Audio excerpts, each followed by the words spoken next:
DNVR Broncos podcast coming to you live from Studio C. Hopefully, the last day in Studio C. Actually, I don't even know what number. Oh, Allie, were you calling it Studio X? The studio upstairs? There's no name for it yet. All right, Studio X. I like the ring of Studio X. Yeah, that sounds pretty I dope. like it too. It's going to be a challenge for Ryan every day, though. Shit.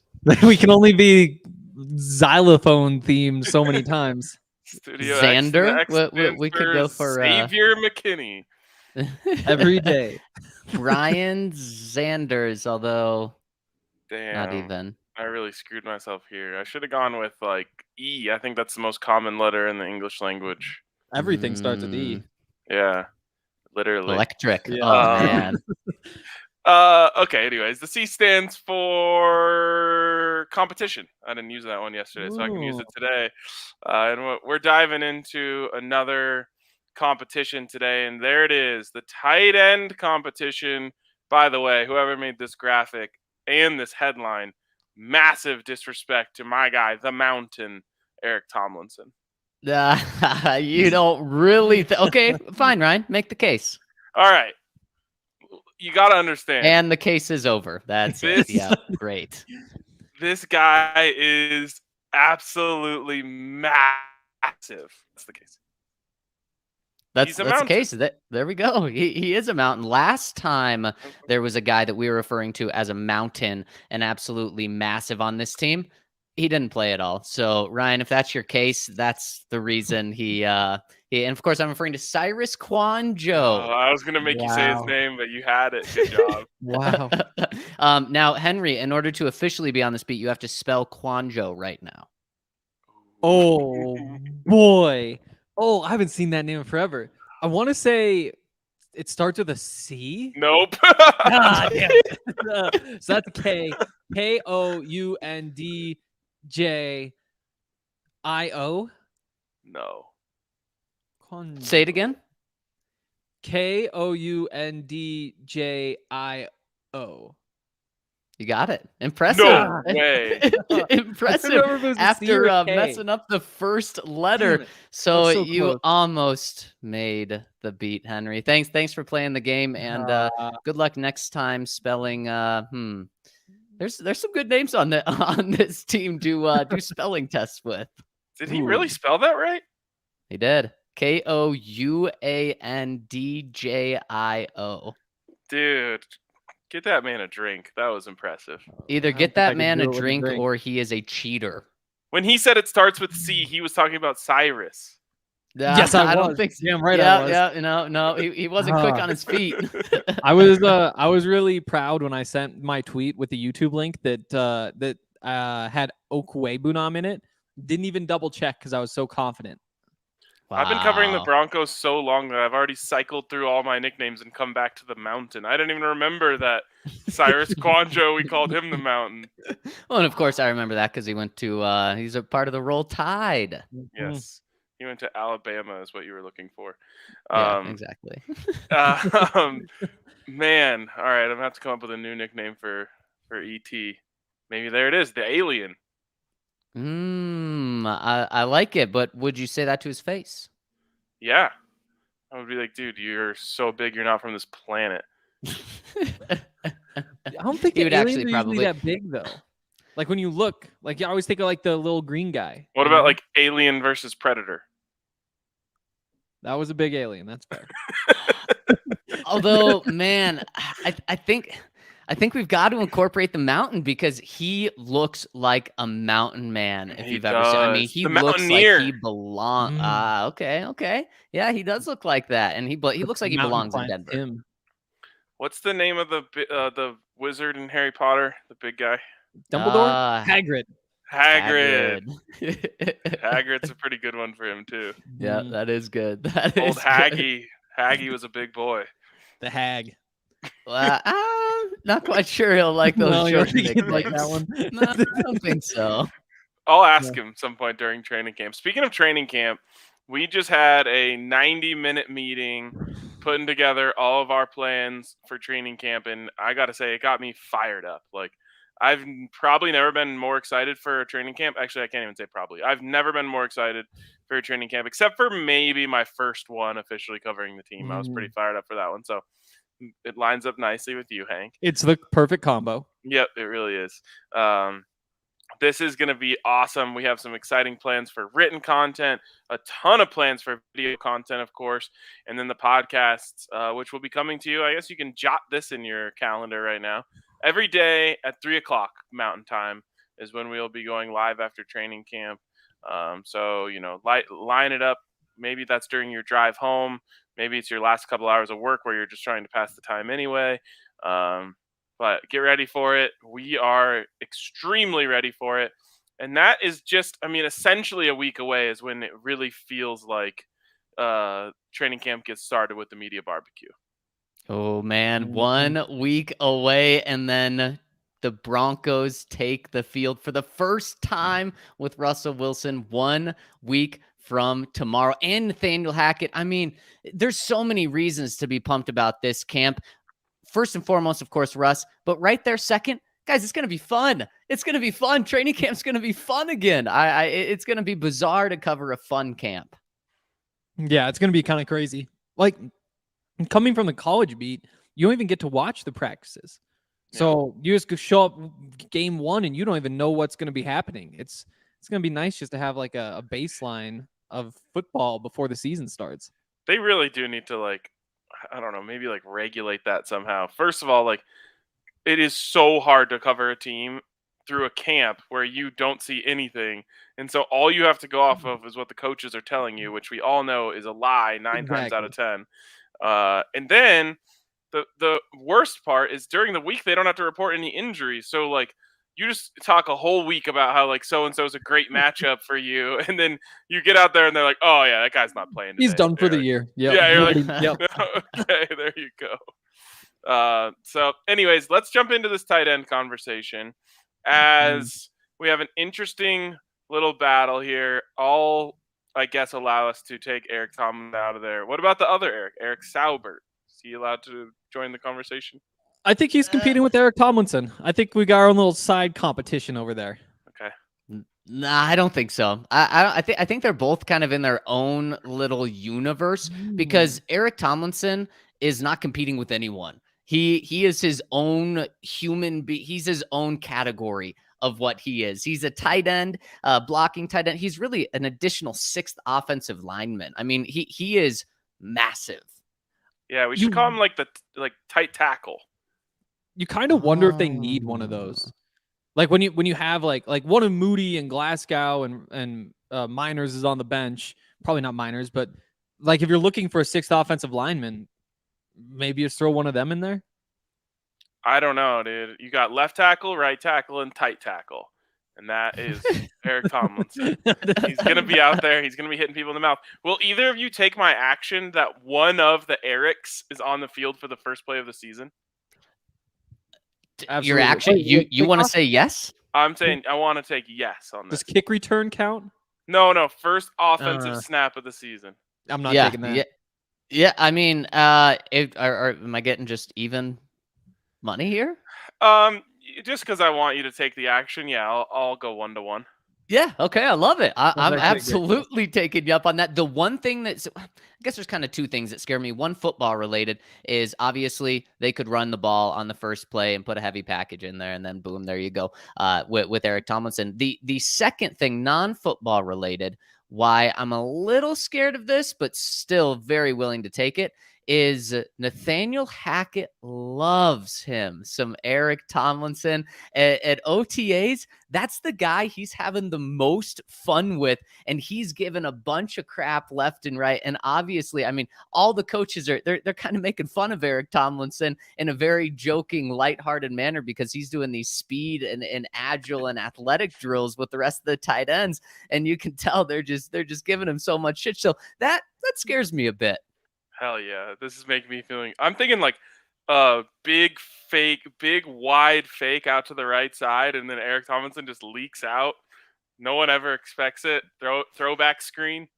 That is true. No one ever expects it, and I caution that this could turn into a Noah Fant end around, or Noah Fant, and it just may not be the very best way for Nathaniel Hackett to start his career here. Yeah, safety just sits on it, reads it, pick six. Eric Tomlinson. All right, we'll go 1-1 pizza bet. Oh, okay, I love it. And all that has to happen is no Eric Saubert or Tomlinson on the field. First snap on offense. Yep. Eric Tomlinson has 3 targets the last 3 seasons. I just shook. 3 targets in 3 seasons. 3 targets in 3 seasons. 1 catch last year. Does he have more target? I guess they don't have it in high school in the NFL. Does he have more targets or targeting? Oh, wow. It might be close. I mean, it obviously wouldn't take much. All right, so let's jump into the big 2 here, and that, of course, is Albert Okewuegbunam and Greg Dulcich. And this is interesting. And I think maybe it's not fair to start here, but I kind of want to start here, which is one of these guys is a player that this coaching staff was banging the table for. The other guy is an inherited player who I don't want to say is only here, but is in large part here because he was friends with Drew Lock, and that was the Drew Lock draft. Yeah. I mean, absolutely. We know John Elway consulted Drew Lock just before drafting Albert Okewuegbunam, and of course, that's who you're referring to there. And Ryan, that's why at the beginning of OTAs, I said that this thing, it doesn't matter. Greg Dulcich is going to be the Broncos starting tight end here. But then Albert O had a really impressive offseason and OTAs, and it did help Albert O himself that Greg Dulcich got hurt for about the last month of OTAs, last couple of weeks, and was not practicing. And I got to say, the chemistry between Albert O and Russell Wilson really surprised me. And so I'm changing my tune now because of that. And I think Russ is going to make Albert O his safety net. And what's scary and fun about that is Albert O, when you think safety net, you kind of think of, a reliable receiver that starts in the slot, runs 5 yards, turns around, and he's reliable because he catches the ball and goes down. And it's just a guy that a coach can count on and a quarterback can count on. Albert O is about the complete opposite of that. Not that he's not going to catch the ball, but he is a weapon when he gets the ball in his hand. And one of the things we saw with Russ in OTAs was he needs windows to open up in the offensive line in order to make a lot of these throws. And, well, who's coming across the middle time and time again? It's Albert O. And then 250 pounds gets some steam. That is dangerous. Now, this could change with Greg Dulcich being healthier, especially because of how much we're told he has downfield speed. But right now, I'm going Albert O wins this. I think that's probably a good bet. I think that's where I would go to. It's obviously tight, but just being an NFL player for a couple years, it helps. It puts you in a good situation. And while I don't think Nathaniel Hackett's the old school, we're going to play the veteran, whatever, there's some of that in every locker room where if it's tight, it's like, this guy's been around, he deserves the opportunity. And I think that it probably does wind up being pretty tight. And you could do worse than Albert O. I mean, he's blocking is an issue, but that's probably true for Dulcich as well. What Albert O really has going for him is that he's just kind of a do-it-all receiving tight end. He can get out to the flat and catch a ball and carry it. He can cross the field and catch balls there, but he's also fast enough to go deep. And so when you have somebody who can at least work in all 3 parts of the field, and that was one of the things that was Noah Fant's problem, is that he's not as good as Albert O is underneath. He's better downfield probably, but I could see how you could look at him as a weapon, and it's just nice. They'd be pretty unpredictable when he's running routes. Interesting. I was impressed with Albert O too, and I think that he got a lot of heat off of himself by going out there and playing well in OTAs, and in the end, I almost feel like Russell Wilson is going to pick the starting lineup himself. Obviously the coaches are involved, but if he goes to Nathaniel Hackett and says, "Dude, I'm loving Albert O," it's over, it's done. And so that thing, I've been keeping track of that with everyone. Who's there? Who's not? Who is he he running down and tapping on the helmet after they make a play, which is almost everyone. But who is Russell favoring? Because that's all that matters, and that's the way it was with Peyton Manning too. Like, if you look at Cody Latimer, dude, the Broncos draft Cody Latimer in the second round, right? Yep. And he comes in and everyone is raving about the kid. It's like he's mossing Bradley Roby every single day in practice and all this stuff. And he doesn't get the playbook from the jump. Peyton's just like, don't put this guy in the field with me. Like, I don't need him. Don't want him. And he didn't play. And everyone was like losing their minds for 3 years over it. And then, of course, Cody Latimer ended up being Cody Latimer. But these guys pick their guys. So whoever Russell Wilson likes better is who's going to be on the field. And I think Albert O is off to a hot start. That being said, I just think they're going to want trial by fire for Greg Dulcich. They just want him to go out there and learn from the jump. And I think because of that, he's going to get the benefit of the doubt. They're going to play him, and they're going to kind of put him in a sink or swim situation. And if he sinks, then they'll make a move and pull him out of there. But if he swims, then he'll stay the starting tight end. And it's a good point about Greg Dulcich getting the benefit of the doubt. When you hear the coaching staff this offseason talk about Albert O as a blocker, specifically earlier in the offseason, it was he's pretty much a receiver, and he needs to completely evolve his game. And then when you hear them talk about Greg Dulcich, oh, well, he's a willing blocker. Look how good look how much effort he's putting into blocking.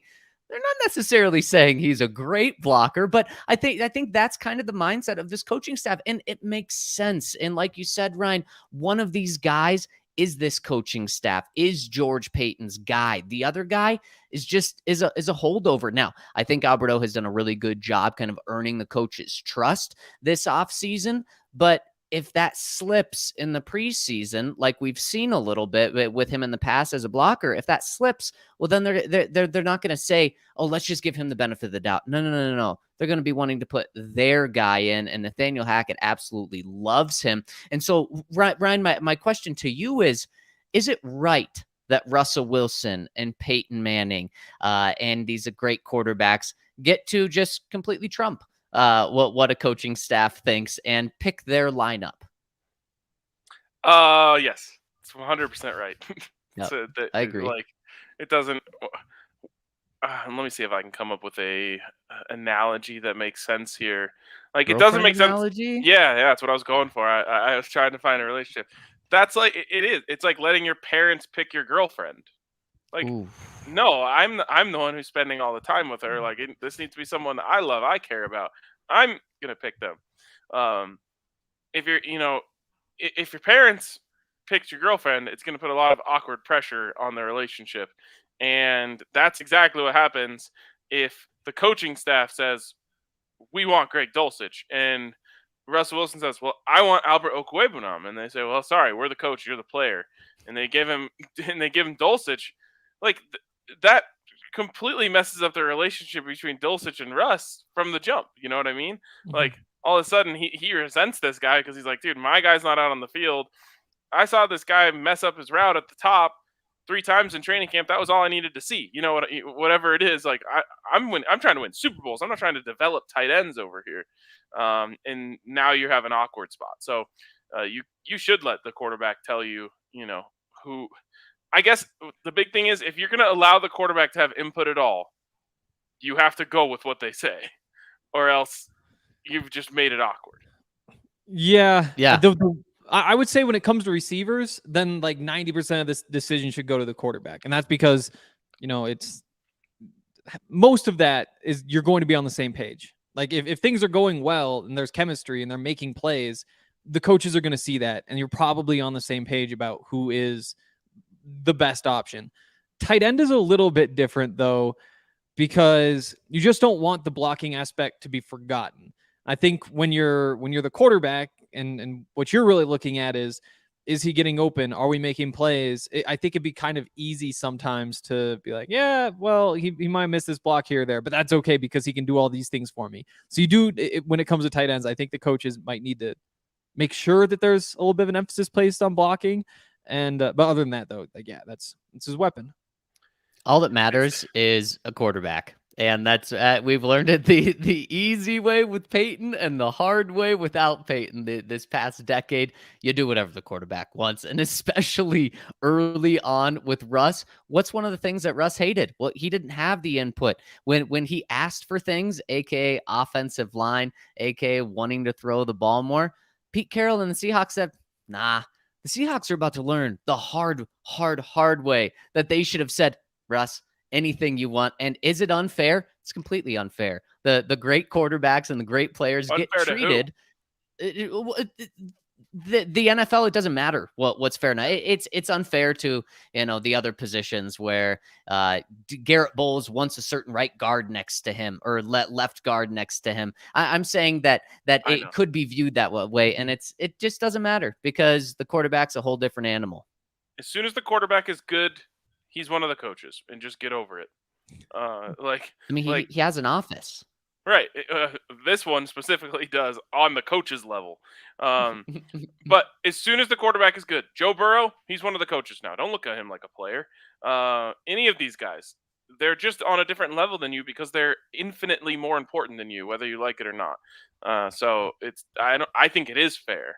Like the most important person gets more responsibility. It just makes sense. But I understand what you're saying. Like, this just from a player perspective, those guys can't look at the quarterback like they're one of them. They just aren't. Oh, they certainly aren't. And unless they suck, unless they suck, the quarterback, yeah, absolutely. Yeah, then they're right there with you. They're one of the boys. Yep, exactly. And boy, we know one of the boys recently, and yeah, he was traded. But we're gonna dive into Madden ratings for some recently released ratings soon. But let's just dive into the tight end position because I think they agree with us about where this is at right now. Madden 23 tight end ratings for the Broncos. They've got Albert Okwuegbunam, number 1 for the Broncos. He is a 74. So Madden's really saying, doesn't matter who you put out there. It's not very good. Now, Albert O is going to be a really good Madden player because his speed is an 88, his acceleration a 92. That is going to be a fun Madden player. But number 2, they have Greg Dulcich coming in at a 70. So not too far away. And it's kind of that's kind of how I feel the separation is between those guys. I think Albert O has the leg up right now, but Greg Dulcich can catch him. We're talking about these two guys being mid to low 70s, not the best. Ryan's guy, the Mountaineer, Eric Tomlinson, coming in at a solid 67. What's probably that run good block, blocking. There we go. Run block's probably pretty good. 69. Run block, ooh, That's yeah, it. Not that good. I mean, nice for a tight end, 69, I guess. it's solid. But for what's worth, Albert O's at 59, Dulcich at 53. So if Dulcich gets that up to like a 60 and passes them, that overall rating might be about the same. That's probably the path. And I think the coaches would say those should be flipped. Yeah, that's what the coaches would think, definitely. And then Ryan's other guy, Eric Saubert, coming in at 65. And there's one more tight end, at least according to Madden, that we haven't talked about. Can you mention him? Can you name this tight end? I'm putting it in quotes here to try to help you guys out. I'm sure Hank's probably seen it. Yeah, I already looked, so I can't. The tight end in quotation marks who's last in rating on the roster. Yeah. I'm gonna have to help you out here. Okay, go ahead. College.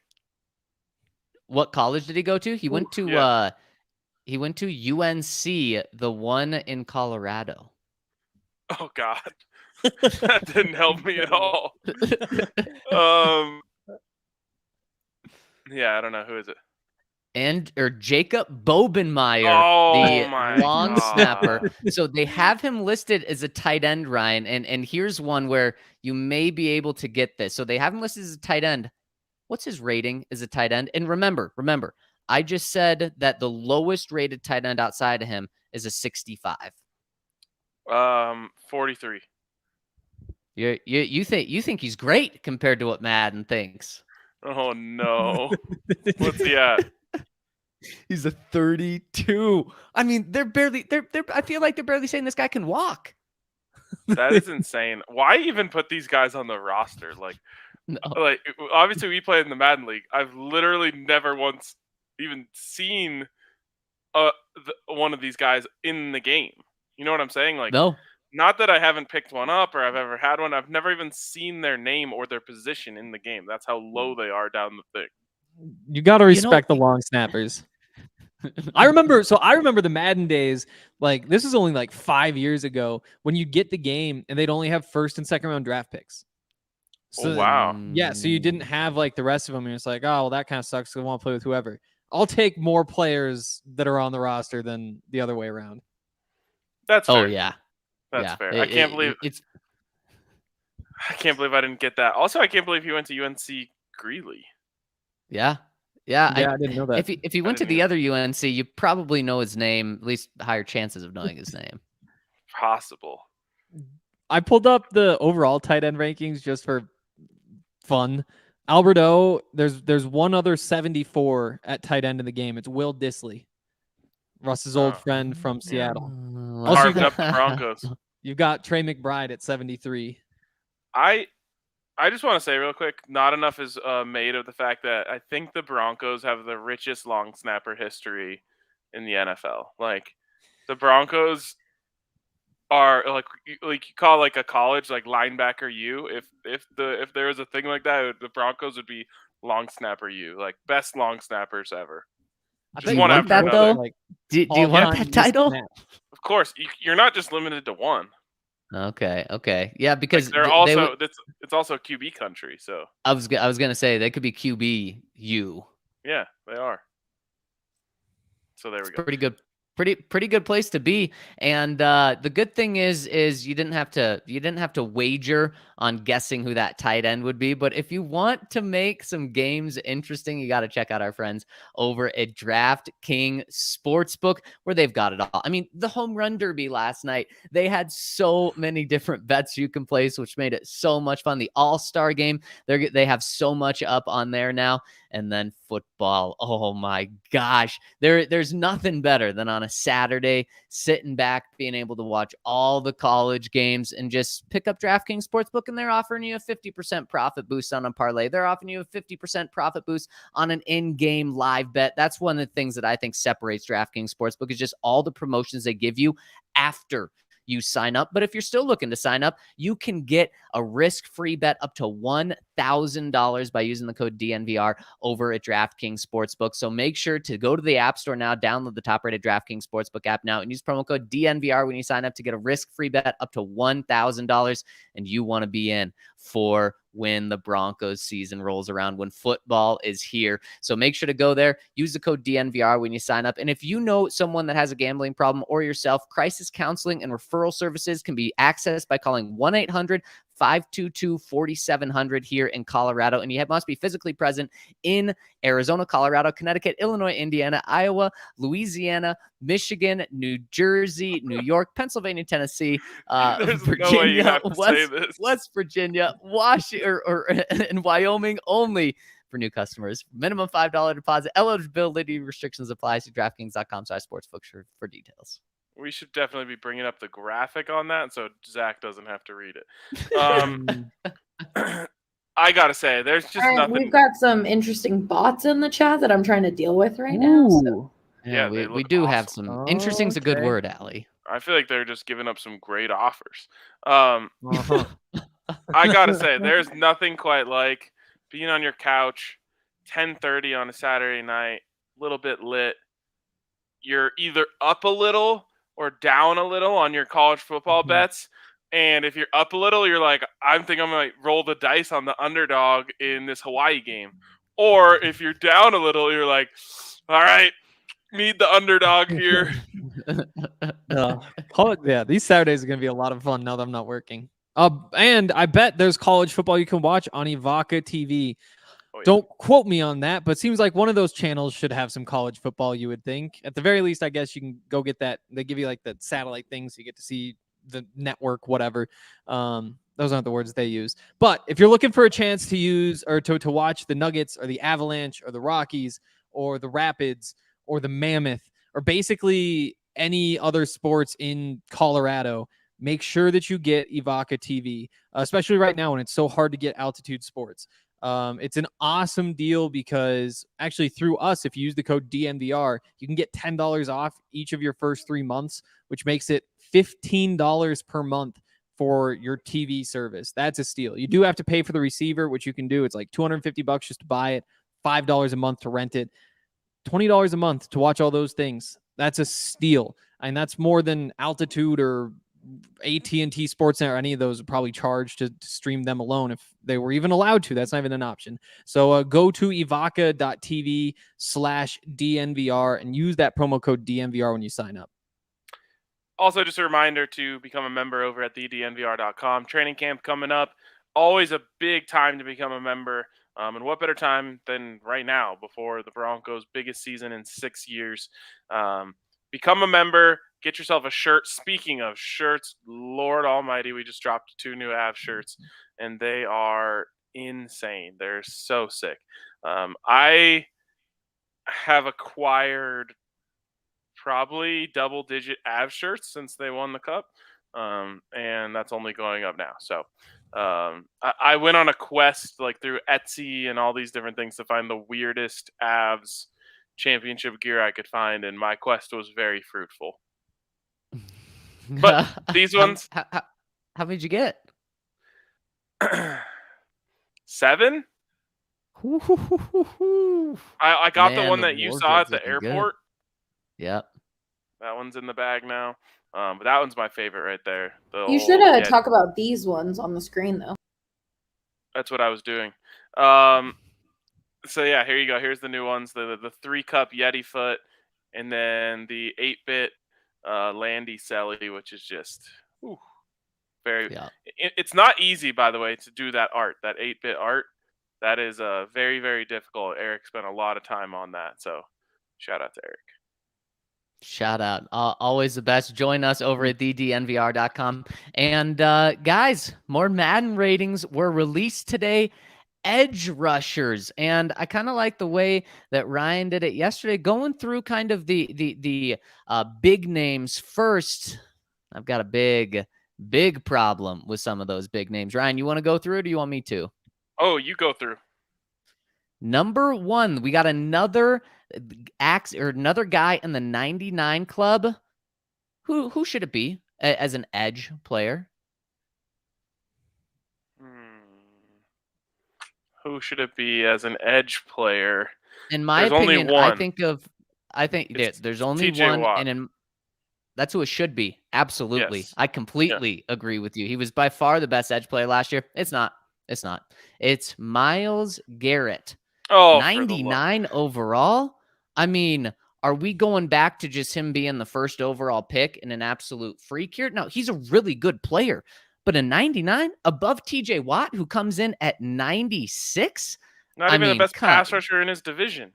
Yes, yeah, it's a really good point. So I think that's just criminal right there. And the fact that TJ Watt is 3 points below Myles Garrett, I don't get it.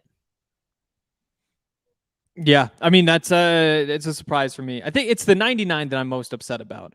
Like, if you want to go through and say, like, this guy's better at this guy's better at that, maybe the numbers spit out that Myles Garrett's more well-rounded than TJ Watt. I still think that's kind of crazy.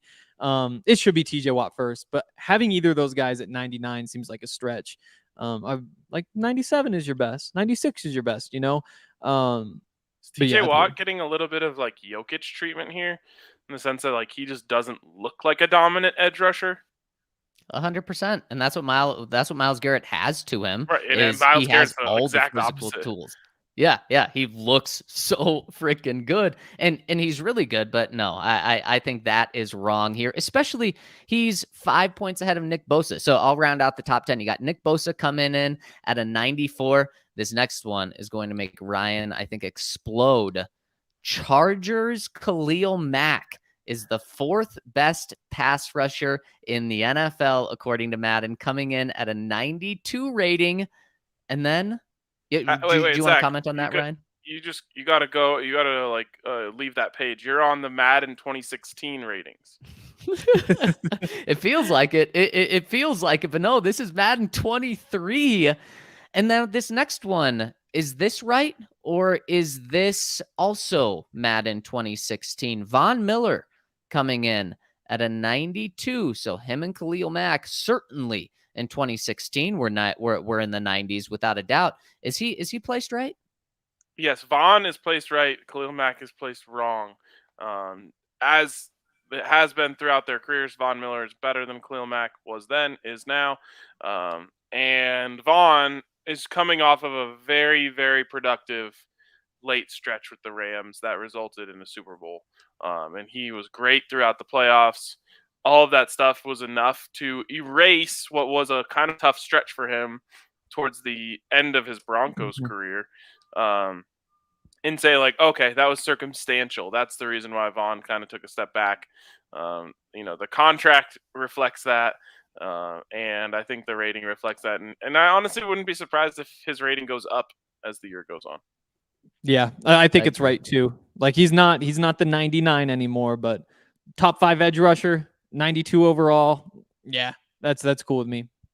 Yep, I completely agree with you guys. Let me round out the top 10 around the NFL. Cam Jordan coming in at 91.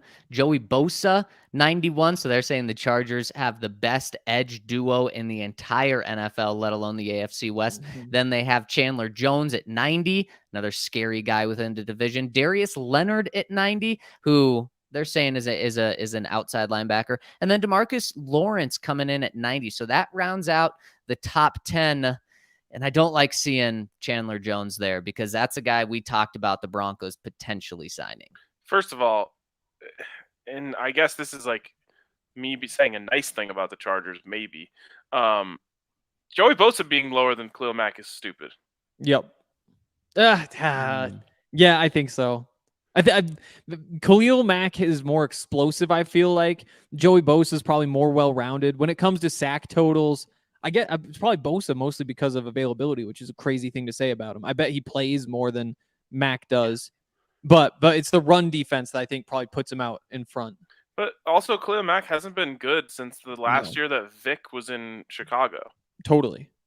So, to me, that they got that one wrong. Also, really quick, we didn't talk. I wasn't on the show when you guys did the headline. Like, should the Broncos have brought in Von Miller? What did you guys come to? What conclusion did you come to on that?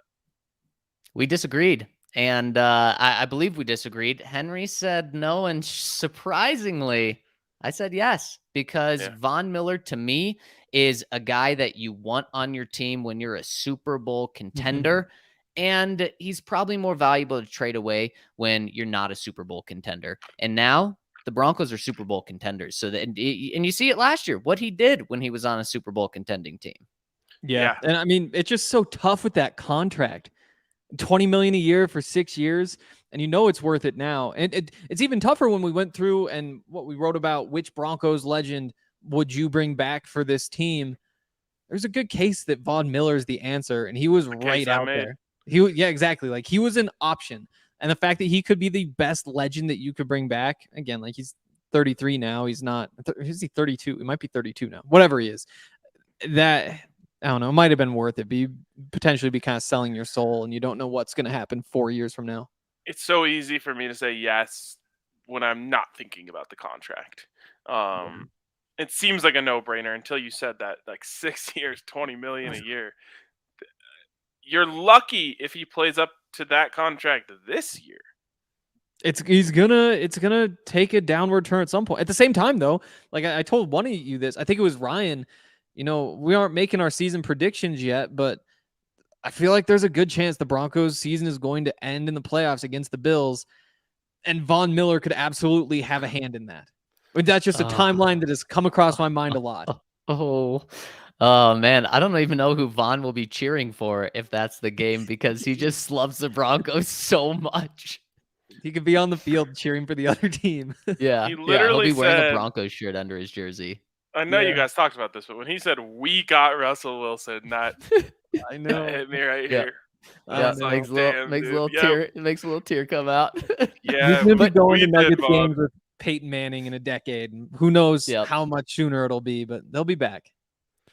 And guys, the Broncos could have signed Chandler Jones, who's a 90. They could have at least tried to sign Von Miller, and we talked about that. I think he would have very much liked that.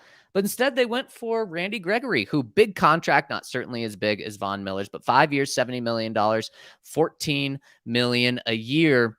You got to go all the way to page 4 to find where Randy Gregory shows up, and he is the Broncos' #1 edge player, according to Madden. You got to go to the 38th best edge player in the NFL to find Randy Gregory checking in at an 81.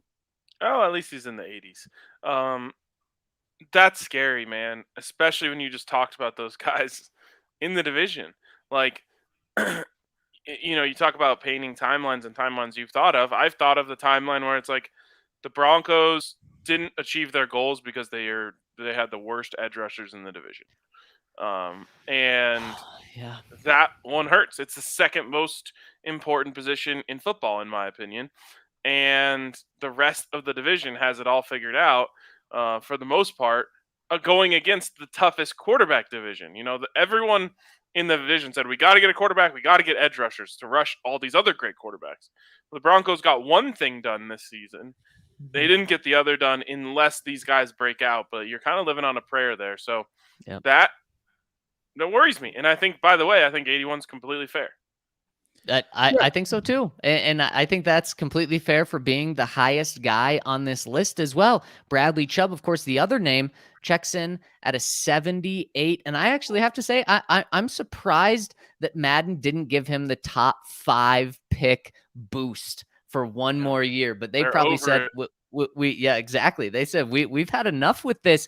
And what scares me so much is George Paton said time and time again this offseason, we have to address outside linebacker. He said pretty much what Ryan said. It's so important. You can't have enough. So we're going to go out and make the highest paid guy that we spend in free agency and outside linebacker. We're going to make our first pick in the draft at outside linebacker, which, by the way, Nick Bonito checks in at a 69. And then you put all those resources in and you look, and Madden, they could be wrong, but at least right now they're saying this group is not good. And that's also concerning, is how many resources you put in for this group to be good. I would have put Chubb up higher. Just look at the names. Like, he's behind Justin Houston. He shouldn't be behind Justin Houston at this point. He shouldn't be behind Danico Autry or Jerry Hughes. He's better than those guys. Now, if you want to put his injury rating super low and say he's going to get hurt or something like that, I feel like that's more accurate, because last year he didn't look great, but when he's been on the field, when he's been healthy, I guess is a way to put it, because he wasn't healthy last year, he's been a good player. Maybe not quite as good as Randy Gregory, which is not great, but I would 81, 82 feels more accurate to me than a 78. But again, you pump up, or I guess pump down that injury rating and say he's not going to be around all that much. Now, let me play devil's advocate with you really quick, Henry, just to play the other side. Bradley Chubb has averaged the past 3 seasons playing 8 games. So about half the season. So I agree. You're right. Knock him down on the injury. But in those past 3 seasons, he's played 25 total games, 8.5 total sacks, 8.5 total sacks. That is average, is as average can be. And of course it's disappointing for who he is. But then it's just nothing special either. So that's kind of the devil's advocate point. Oh, yeah. Totally. And I still say though, last year he just didn't seem like himself. Again, those 2 seasons that I really look at, and maybe this is cherry picking or orange colored goggles or something, but obviously as a rookie, the 12 sacks, but then playing 14 games in 2020, 7.5 sacks, 9 tackles for loss, goes to the Pro Bowl. Like, those aren't blow your mind, reset the market when it's time to get a new contract numbers, but it's enough to say, like, yeah, he's a factor out there. He's one of the Broncos you got planned for. And I think last year was just kind of fluky. So on Sunday, I was playing golf with Vic Lombardi and Mark Mosier, and Hank, you'll be happy to know that me and my buddy Bryce beat their ass and took their money.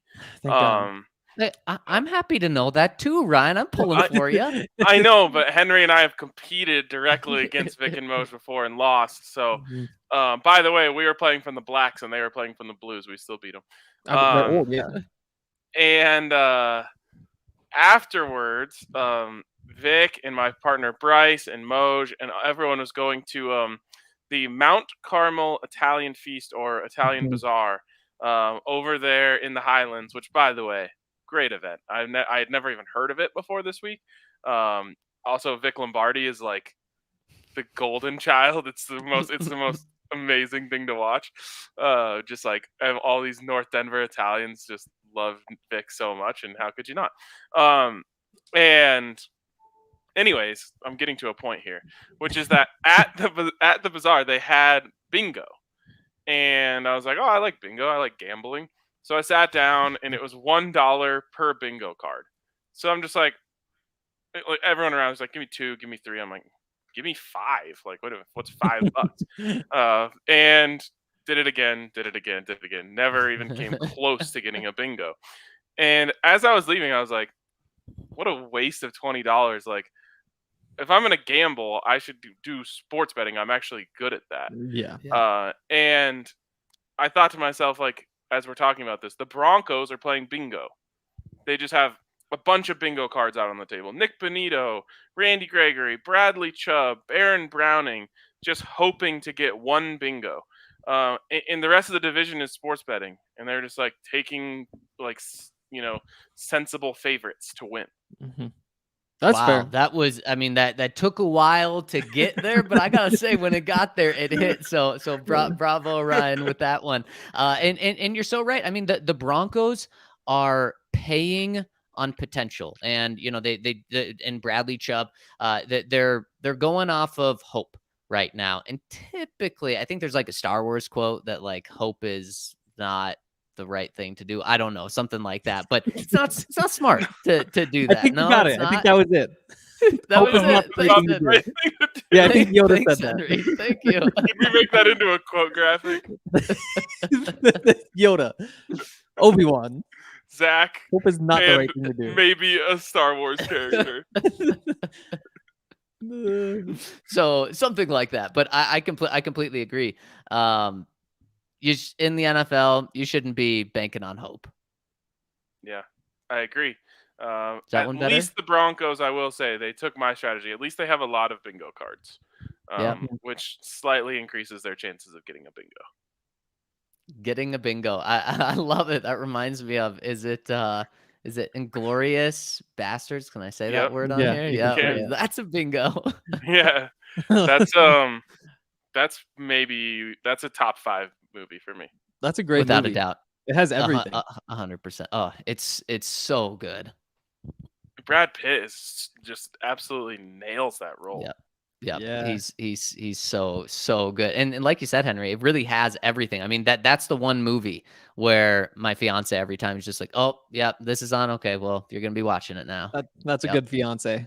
Yeah. It's like, it's got comedy, it's got action, it's got plot twists. Like, Yep. Good stuff. And speaking of plot twists, I don't think there's any really more plot twists with the Broncos Madden ratings. For some reason, they have Draymond Jones as an edge. I guess a left edge is what they're saying. He's at a 75, which to me, I'm not saying is wrong, but the disconnect between what Draymond Jones thinks he is and the type of money he thinks he's going to get after this year in his Madden rating is miles apart. Yep. That is true. He's got $1 million a sack coming his way, whatever he does this year. So he's got to keep that in mind. Unless he gets to 11, then once you cross 10, each one after that is worth 2. Man, what a good business to be in. In fact, they in Inglourious Basterds, they say the Nazi killing business is a booming, and the sack business is a booming right now. The sack business never hits a depression. Draymond's tied with Kayvon Thibodeau. Wow. Yeah, that's an interesting one right there. Yeah, Sam Hubbard from the Bengals is there too. Okay, people were all over him. Yeah, that's probably just too low for him. Larry Ogunjobi. Yeah. That's and to round out the other guys, Malik Reed 73, Baron Browning 71, Nick Bonito 69, Jonathan Cooper 68. And let's see who the last guy is on this list. Barrington Wade, who is an inside linebacker. Yeah, so checking in at a 58. Damn, that would suck. You're 58. They don't even get your position right. Yeah, and they don't even have a photo for you. Oh man, Oh. It's not even hard to do. Like, I mean, Right, there's pictures of go Barrington to- Wade everywhere. just go to the Broncos website. I assume they have one. Yep. It's really true. And guys, we're gonna continue to break down the Madden ratings as they're released throughout the week. But I gotta say, I'm worried. I was having a conversation earlier this week about how the Broncos are gonna be fun to play as again. I think it's maybe needs another year, especially with the wide receivers. We know that they're pretty low. They're not going to be a fun group to play with, like a great group to play with. I think Russ is going to be very good. So I think the Broncos are going to be a lot more fun than they've been. But at least according to Madden, I wouldn't be surprised if the Broncos are the worst team in the division. No, I mean, they kind of have to be at this point. Like, we say, like, their best position group other than quarterback is wide receiver, or at least you can make that case. Yeah. And that group is like an 80 overall. Yeah. I'm curious to see where this goes. Tomorrow we get the running backs. Do they have Javonte top 10? That'd be fun. I doubt it. 10th. You think so? Ooh. I don't think he's even that high. The next day they got corners and safeties. See where Justin Simmons. Do they have Justin Simmons number 1? Like there's a chance that they put him up there like 95, 96. Is he X Factor? Yeah. Man, he's probably a superstar. According to his peers, and he's the best safety in the game. Yeah. So there has to be at least one X Factor safety. You would think. But they're probably giving like Honey Badger X Factor. Exactly. And Jamal Adams. Yeah. Derwin James, all them before being a monster. Okay, so actually let's do this. Before the ratings come out tomorrow, what are your guesses for Melvin Gordon and Javonte Williams? 85 for Melvin, 84 for Javonte. I like where your head's at. I think that's spot on. I think that is spot on. I think Melvin. I'm gonna say Javonte. Oh, go ahead. No, tell me your prediction. Wow, I would be shocked. I'm gonna say Javonte is an 87 and Melvin's an 84. Okay. And actually, I'm gonna flip what Hank said. I'm gonna say Javonte is an 85, Melvin is an 84.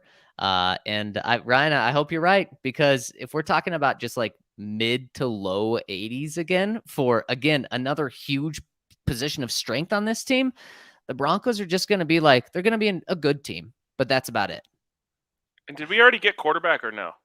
No, that's the last one. They're saving that. That's the juice. I'm telling you, in our heads, we put the Broncos so much higher because of Russell Wilson. But I don't think they're going to put Russell Wilson as high as we think Russell Wilson should be. So, that's going to affect it. Like, I'm thinking he's going to be like a 92. If he's 92, he's probably what? Quarterback 6? Yeah, I thought they were going to put him 6 or 7. Yeah.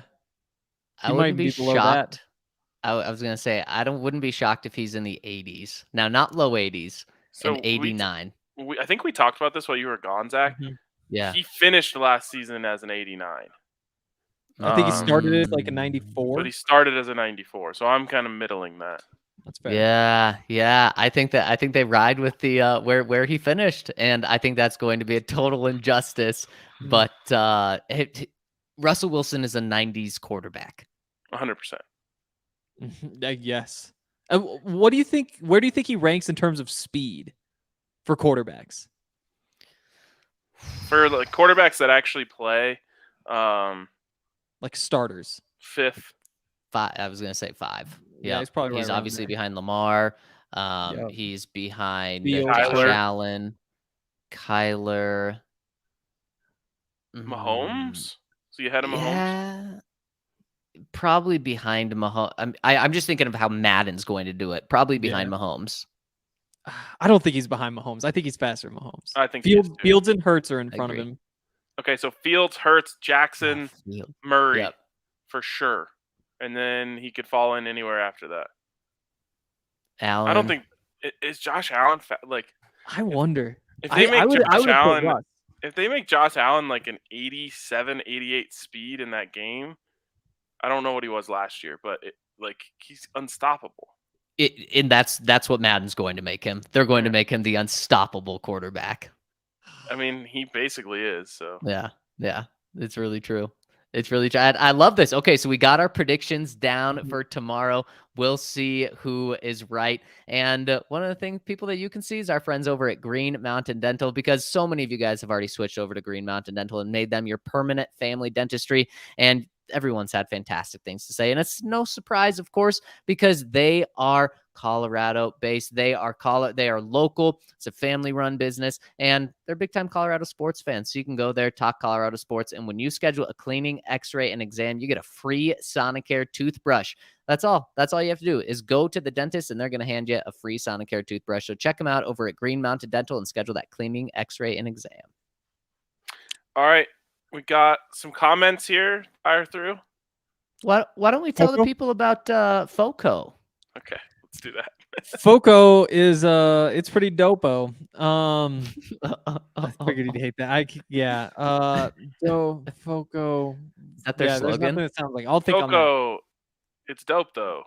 Oh, there we go. That's a lot better. Yeah, they have all sorts of different things. Obviously, Broncos podcast. You guys are probably mostly interested in the Broncos gear. They've got like all of the kind of novelty things that you could want, whether it's like Broncos sweatpants, Broncos slides, Broncos bobbleheads, Broncos like man cave signs. They have all sorts of different Broncos gear that you should get your hands on. If you go over to foco.com, I was 90% sure that had to be it. You can enter the code DNVR. You'll get 10% off.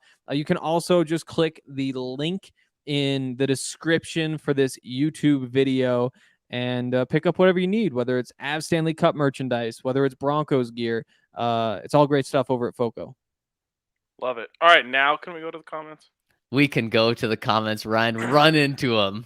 Let's go. Big Hank Stan comes in. My gents, it's time for a rollicking game of Would You Rather. Would you rather lose both contests to the Chiefs but sweep the Bolts and trash Pirates, or beat the Kansas City Football Club in both battles but get tromped in all 4 remaining games versus the other 2 AFC West foes? Let's say in both cases the Broncos make the playoffs and their seed remains the same. Also, Hank, no Bears this week on campus, but we did have a Cougar alert, and I'm not talking about Zach Wilson's Tinder account. Love Hank Stan. Okay, so what were you going to say? You gotta love Zach Wilson's response to it all. The Instagram, that was fantastic, where he came out and said, "I've been with the boys, bad cell service, what I miss." Yeah. I was kind of hoping he would do like at Lisa Ann, you up. That'd be amazing. Drew, I guess, kind of had Drew Lock had like a good clap back, or people thought it was a good clap back. I thought it was kind of weak. But the whole US Open, didn't you see like the US Open tennis thing? Yeah. And then he said like, shout out to the intern or whatever. Like, massive events aren't having interns run their social media. I hate that. I hate that whole idea. Like, that is a full-time salaried position. You would think you'd know that as like an NFL football player. Like you've met the social media person. Like you've probably done a bunch of interviews. You've probably done little videos while you were the starting quarterback way back in the day. Like the whole time he just thought that was like an unpaid intern that he was talking to. Yeah. Wow, this guy sure has a bunch of free time for this hobby.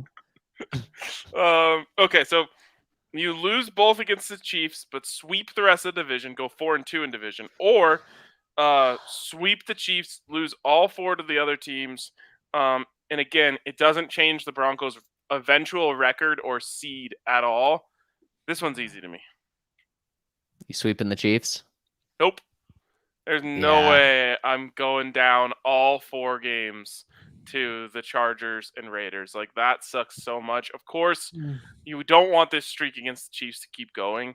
But there's just no way. Getting swept by the Chargers would just be catastrophic for my brand. Yeah, it definitely would be. And I'm going that way as well, because then you're the second best team in the division. And that, if at the end of this season, if we say the Broncos are the second best team in the division and made the playoffs, that's not a failure of a season right now. Maybe in 2 or 3 years or something, the Broncos still can't beat the Chiefs. Maybe we'll be saying that. But right now, that's okay.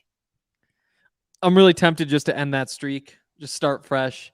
Like I don't think I could take another 9 months after the season of just thinking like, well, can they get through the Chiefs? I still like it's the Raiders and the Chargers. Like you've got to beat those guys. Swept by Josh McDaniels. No, see, you just can't do it. You can't do it. Can't have that. No, you can't because keep going. Because then here, guys, the Broncos could be the worst team in the division. Now, still making the playoffs, but they could be like the 4th team in the division, although beating Kansas City, maybe Kansas City comes down a bit. But now you're not just worried about Kansas City. Now you're worried about the Chargers and the Raiders. Yeah. Also, sweeping those two. We didn't even talk about like how great it is to sweep those two teams. Like, that's fun. Both in one season. Absolutely.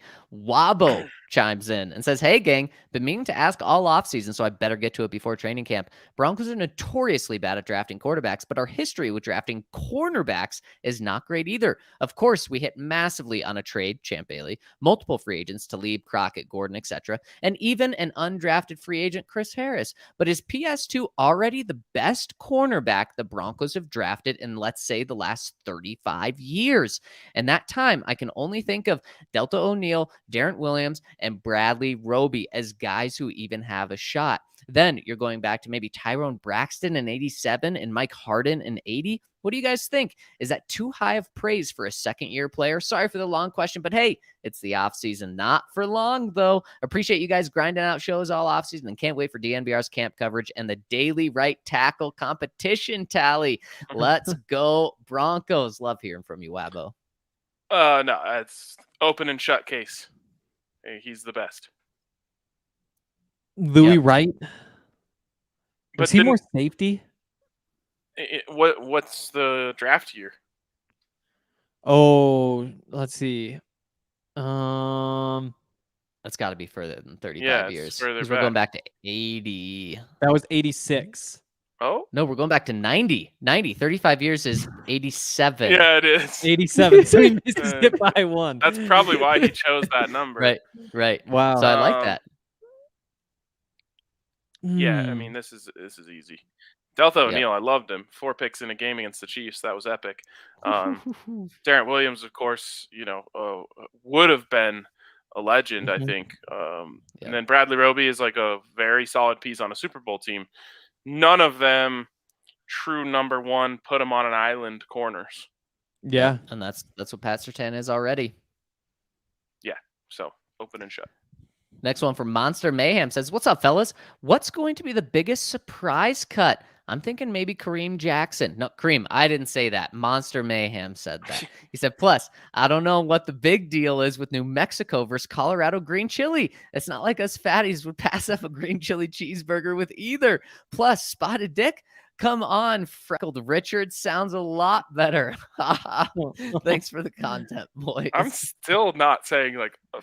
Hey, would you like some freckled Richard? That does not sound good. By the way, I had one of my best friends growing up was named Richard, and he had lots of freckles.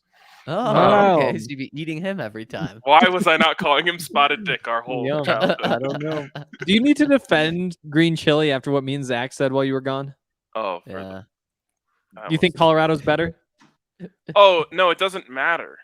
I'm with the commenter. Like, okay. Never once have I had a bite of green chili and been like, I wonder where this is from. I just think, wow, this is fucking amazing. And I keep eating it. That sounds like what a green chili fan from Colorado would say, though. Oh, my God. No, it's because New Mexico has literally nothing to hang their hat on. So they have to pull this card. Sorry to our New Mexico listeners. I mean, that's what I essentially said. I said, let's give it to them because we have so many great things here. Let's give it to them, and I'm okay with that because we still have damn good green chili. All that matters to me is which one's the spiciest, and that just depends on the batch and the specific chili. Can you get too spicy? Nope, I've never had it. Oh, that sounds like a challenge. On green chili, I don't think the pepper itself is capable of being too hot for me. That's a good point. Like I've had some stuff that was too hot for me, but that's like Ghost Pepper Reaper 10,000 Scoville, like whatever stuff the hell that's that shit sweating is. out of the glass bottle. Yeah, like you can feel it when you pee, not even the other way. Like that stuff is just weird. But yeah, green chili. I've never even had something that came close to testing my tolerance.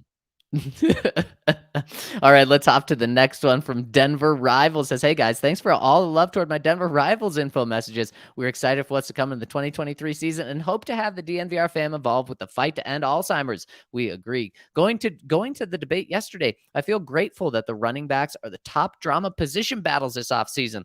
I feel for the style of offense we are going into, it would benefit more with Williams starting. The reason the split was dominant last year was due to our abysmal passing game compared to the rest of the league. With less carry opportunities, we will need a tackle-breaking, big gain back like Williams to clear the way. No more who wins the Broncos run game is in great hands. Or no matter what, the Broncos run game is in great hands. Also, having Russell Wilson to throw the ball around will really help the team's success. On the debate for British and London food, the city is definitely rich in diverse food representation. For us Americans, we are so used to extra seasonings, more oils, and extra spice, aka Ryan, to our plates. Traditional London food is not as seasoned. I was expecting American flavored food when I was last in London. Either way, I'm excited preseason is less than a month away. Go Broncos and support Denver Rivals. Well, Denver Rivals, you don't make a very good case for London food if you're saying it has less seasoning, less oils. I mean, you're essentially just saying expect food that doesn't taste much. That sounds like Henry's going to love it. That is not true. I like flavored food, especially mayonnaise flavored. Oh my god! It's more the oils. It's more the oils that I'm concerned about. Should I bring like a little like suitcase of hot sauce around to the restaurants? Like, I'm really worried about like, I'm like fully desensitized. Like in the way that like drug addicts need drugs to feel dopamine, like I need spice to taste food and for it to get me to like make me happy. So you need an intervention. No, I need more hot sauce. No, you don't. You need a pocket spice. Well, one of my buddies was so, I don't know if addicted to salt is the right word, but he would just dump it on everything that when he went to restaurants, it was never salted enough. And so he never wanted to go to a restaurant that just didn't happen to have like a table salt. So he'd always have a pocket salt with him. And Ryan, I think that's what you need. I think you need a little pocket spice in London. I've done it before. Like, I legitimately had a friend growing up whose family didn't carry hot sauce in the house, which is like the most mind-boggling thing to me. Like, at my house, I'm not kidding you, we had at least 60 different hot sauces. Why? Not every food is supposed to be hot. I would disagree. At least if the food is cooked hot. If the food is cooked hot, it's supposed to be spicy. And so, like, I would bring I would just bring a bottle with me when I went over to his house.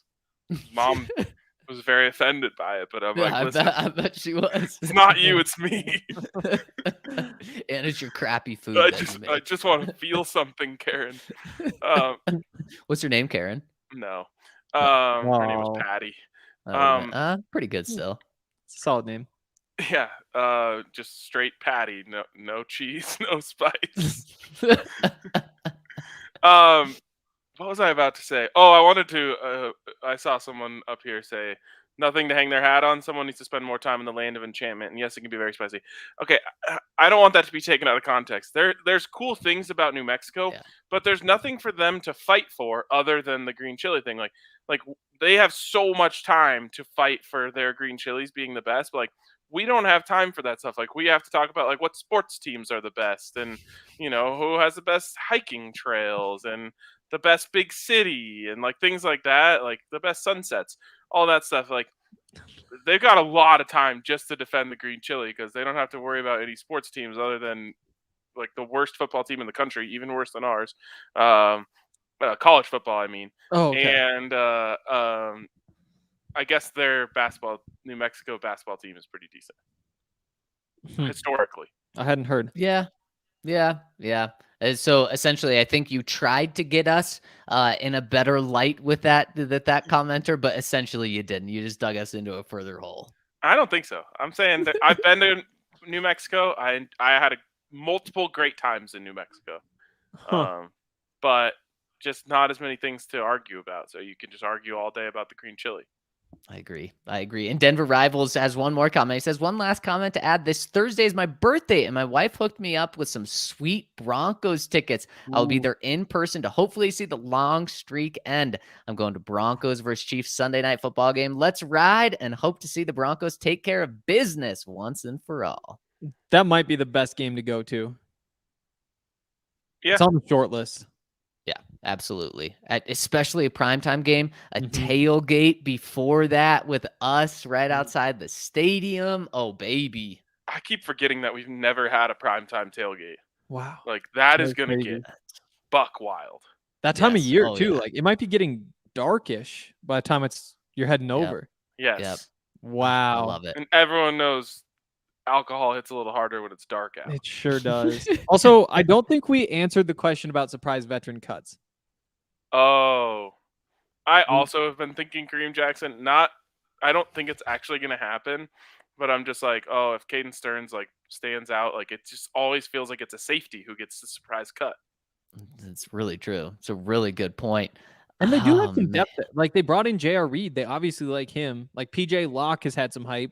Jamar Johnson we haven't seen. So I don't know. At first I was like, I don't think so, but you could see it. I still think he's too good of a player to give up on. It's funny because I have him there, and then I also have him in like third place in my Broncos Defensive Player of the Year candidates. Yeah. Right. That's such a weird dynamic. Someone that I definitely don't have in running for Defensive Player of the Year is Graham Glasgow. I think he could be a surprise cut, and that may be even too obvious. But that's a guy that you're pulling for him because of the injury, and he's a good dude. He's got the most incredible dry sense of humor, but he's just you feel for him right now, and that kind of means that maybe he's on the way out. You could throw Mike Purcell out there. Again, like, I would be really surprised. I don't think there is a big veteran cut this year, but he's had the injuries. I still don't think they have the depth to justify moving on from him. It's a biggish contract. I'm not sure how much you save. Yeah. I think, I don't know if Graham Glasgow is a surprise cut if he gets cut. Like, he's never even mentioned in the conversations about who's going to be the starting guards. Yeah, no, he's not. He's not. All right. I think that wraps it up for us. We've been going long lately, which I know some people love. Appreciate you guys for hanging with us. I've seen some of you all the way from the very beginning of the show leaving comments. We always appreciate you for that. Hit us with the thumbs up on your way out. Don't forget to become a member over at thednvr.com. Check out those new Av shirts. You can get one for free if you become a member. We'll also have Broncos stuff coming soon. But that is going to wrap it up for us today. Shout out to New Mexico, and we'll catch you guys later.